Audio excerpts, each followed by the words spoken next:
What I can tell you is that what encourages us and what concerns us, we're encouraged that the steps China has taken to contain the outbreak at its source appear to have bought the world time, even though those steps have come at greater cost to China itself, but it's slowing the spread to the rest of the world.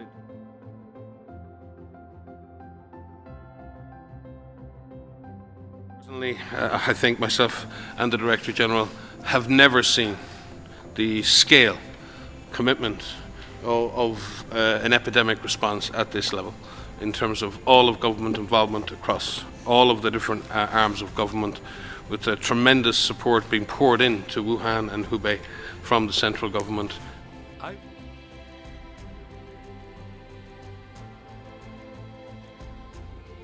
The outbreak began, Hubei had 137 isolation beds. Today there's over 14,000 isolation beds. You tell me any other country in the world that can achieve that.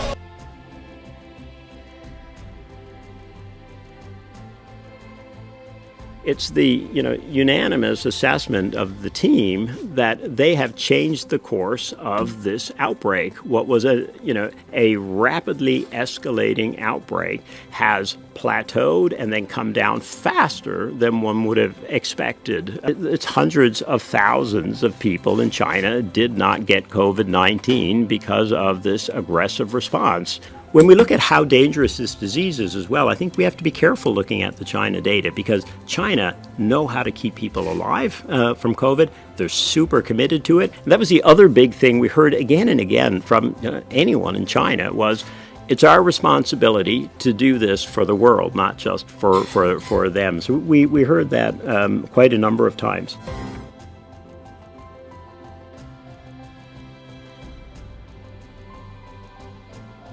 One of the things I was most touched at, if I could say, in China was the absolute drive of every single person we met. Every person of the population knew what their role was in this outbreak. They knew what they needed to do. They knew how they had to protect themselves, how they could protect their families, and what they needed to do collectively to bring this under control.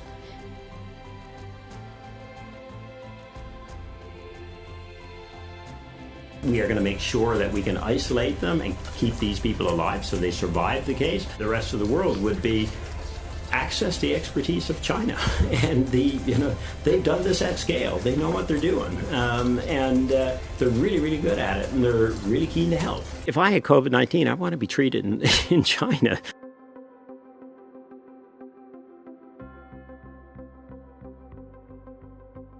Has the Chinese government approached the WHO to ask it to stand up and say that China is doing a good job here? Was there pressure put on this organisation to say those sorts of things? We were in this boardroom for a board meeting, and almost all member states were praising China for what it did. I know there is a lot of pressure on WHO when we appreciate what China is doing. But because of pressure, we should not fail to tell the truth. We should tell the truth. And that's the truth. China doesn't need to ask to be praised. And I don't expect any country asks to be praised. It was not, it is not. That's the truth, the whole truth.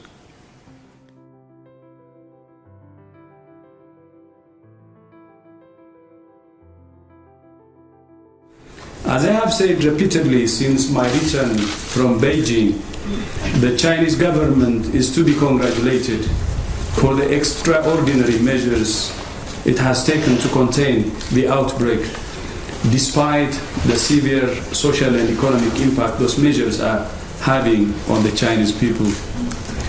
We would have seen many more cases outside China by now, and probably deaths, if it were not for the government's efforts and the progress they have made to protect their own people and the people of the world. In many ways, China is actually setting a new standard for outbreak.